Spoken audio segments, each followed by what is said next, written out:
श्री शिवाय नमस्तुभ्याम। नमस्कार दोस्तों, स्वागत है आपका अपने यूट्यूब चैनल पूजा और उपाय में। दोस्तों, सबसे पहले तो आप सभी को करवा चौथ की बहुत बहुत शुभकामनाएं। पार्वती माता, करवा माता की कृपा आप पर, आपके परिवार पर हमेशा बनी रहे।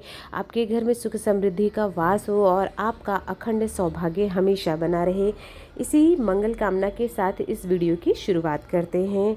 इस वीडियो में करवा चौथ की पूजा आपको कैसे करनी है, कितने करवा लेने हैं, कैसे चंद्र पूजन करना है, क्या क्या सामान चाहिए होगा, बायना का क्या क्या सामान लेना है, क्या चढ़ाना है, माता को सुहाग क्या चढ़ाना है, और इस तरह की सभी चीज़ों की पूरी मतलब संपूर्ण जानकारी, व्रत के नियम क्या हैं, वो सब इस में बताने वाले हैं। अगर आप पहली बार व्रत रख रही हैं तो भी आप इस तरीके से व्रत की रख सकते हैं, पूजा कर सकते हैं। करवा चौथ की जो पूजा होती है वो शाम के समय किया जाता है।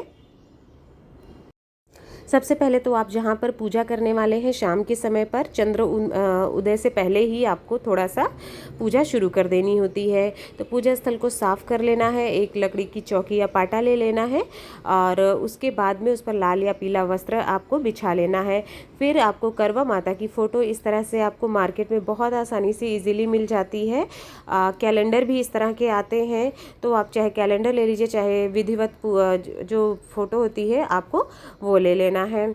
और इसके साथ ही आप उसको स्थापित कर लीजिए फूलों से और चावल से। ऐसे ही मत रख दीजिएगा, चावल और फूलों का चौकी पर आपको आसन देना है और फिर माता की फ़ोटो स्थापित करना है। इसके साथ साथ ही एक चुनरी ले लीजिएगा जो आप करवा माता को ओढ़ाने के लिए आपको जो है ये चुनरी एक ले करके रखनी है। फिर आपको कलश स्थापना भी करनी है। ये देखिए कहीं कहीं पर नहीं होता है, तो अगर आपके साइड नहीं होता है तो स्किप कर दीजिए, पर कलश में देवी देवताओं का वास होता है तो हो सके तो कलश स्थापना कर लीजिएगा। कलश स्थापना से पहले आपको नीचे कलश में अक्षत जो होते हैं चावल, उसका आसन देना है और इस तरह से पीतल या स्टील तांबे के लोटे में आपको जल भर करके, गंगा जल डाल करके, आम के पत्ते रख करके और उसके ऊपर आपको चावल का आसन देना है और इस तरह से कलश का स्थापित करना है। इसके साथ ही गौरी गणेश की भी पूजा इसमें की जाती है मुख्य रूप से। तो इस तरह से मिट्टी के जो है आपको गौरी बना लेनी है और सुपारी से आपको गणेश भगवान ले लेना है। अगर ऐसे नहीं आप बना पा रहे हैं तो फिर आप गणेश जी को, गणेश भगवान की कोई छोटी मूर्ति है तो उनको आप स्थापित कर सकते हैं वहाँ पर, क्योंकि गणेश भगवान की पूजा चतुर्थी में मुख्य होती है, वो पूजा करनी है। साथ ही पार्वती माता का व्रत ये होता है तो गौरी माता की भी आपको पूजा करनी है।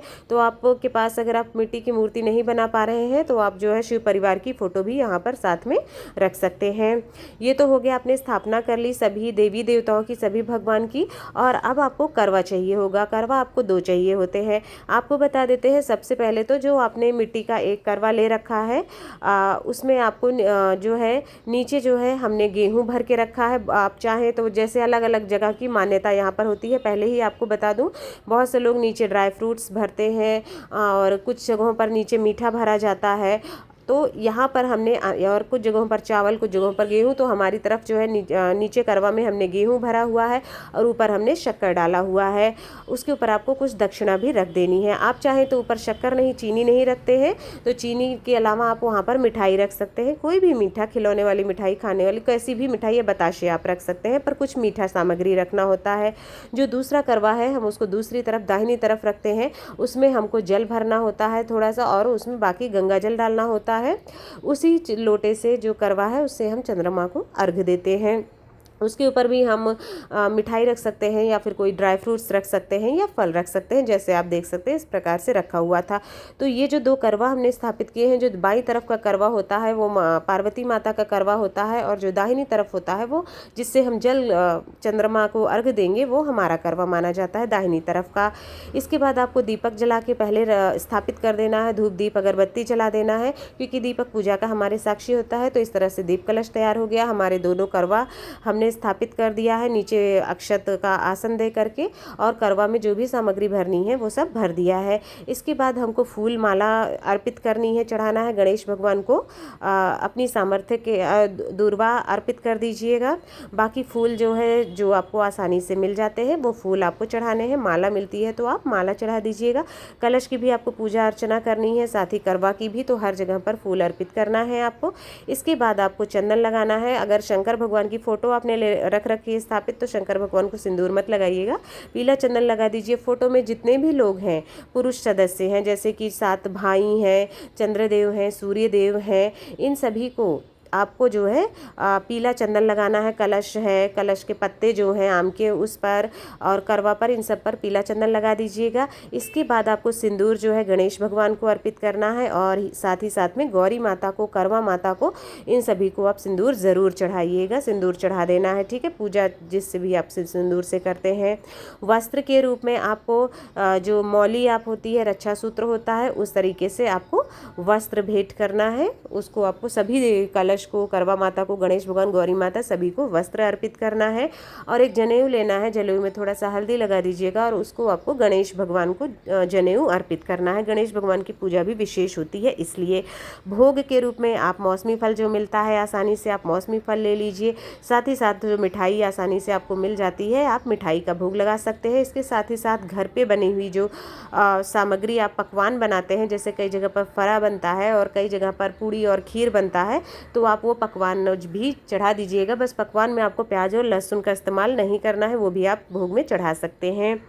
अब आ जाते हैं हम सास को बायना का सामान दिया जाता है, या सास नहीं है तो किसी भी सुहागन महिला जो आपसे बड़ी है, जिसका आप पैर छूते हैं, उनको आप बायने का सामान दे सकते हैं। उसके लिए आपको साड़ी लेनी है, कोई भी काला रंग अवॉइड करिएगा। उसके बाद सुहाग सामग्री लेनी है। सुहाग सामग्री बिछुए हो गए हैं, बाकी जो भी सामग्री आपकी सामर्थ्य के अनुसार है, चूड़ी, बिंदी, मेहंदी, महावर, वो सभी सामग्री और क्रीम, पाउडर, वो सब चीज़ें आपको अपनी सास को लिए रखना है। साथ ही कुछ दक्षिणा भी उनके लिए ज़रूर रख लेना है। इसके अतिरिक्त गौरी माता को चढ़ाने के लिए कुछ सुहाग का सामान आप ज़रूर रख लीजिएगा, जैसे मैंने रखा है।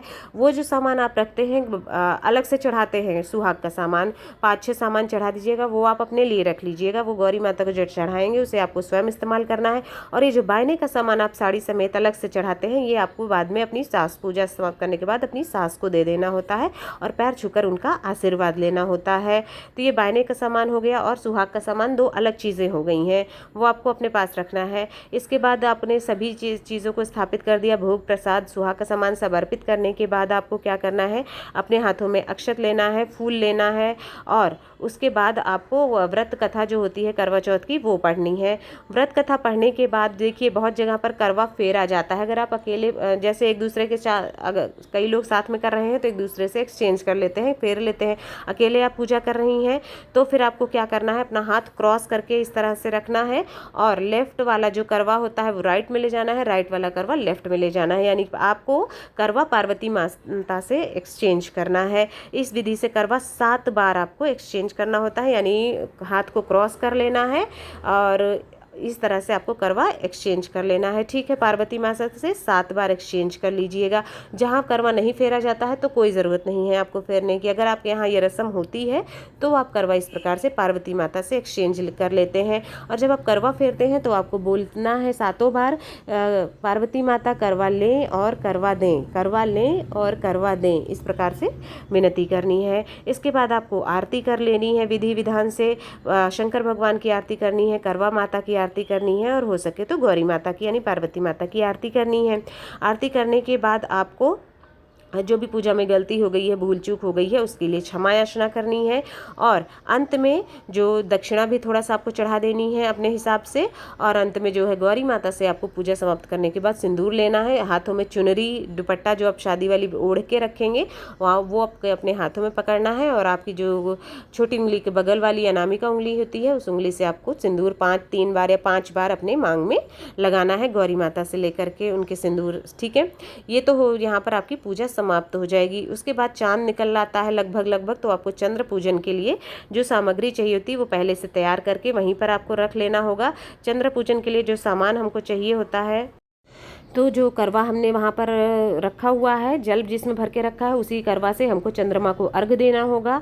साथ ही साथ फूल लेने होंगे, सफ़ेद फूल मिल जाते हैं तो सफ़ेद फूल, रोली रखना होगा, अक्षत रखना होगा अपने पूजा की थाली में। एक दीपक आपको रखना होगा, क्योंकि दीपक भी आप छलनी में रखते हैं। साथ ही साथ आपको चलनी चाहिए होगी जिससे आप चंद्रदेव को देखेंगे, चंद्रमा को देखते हैं, और उसी चलनी से दीपक उसी में आपको रखना होता है और उसी चलनी से फिर आप अपने पति के दर्शन करते हैं। मीठा रखना है, मीठा ये आपको चंद्रमा को भोग लगा लगाना है, फूल रोली सभी चीज़ चंद्रमा को अर्पित करनी है। उसके बाद जो आप ने मीठा हाथ में ले रखा है वही जो है मीठा और जल आपके पति आपको ग्रहण करवाते हैं और आप अपने व्रत का पारण उसी चीज़ से करते हैं।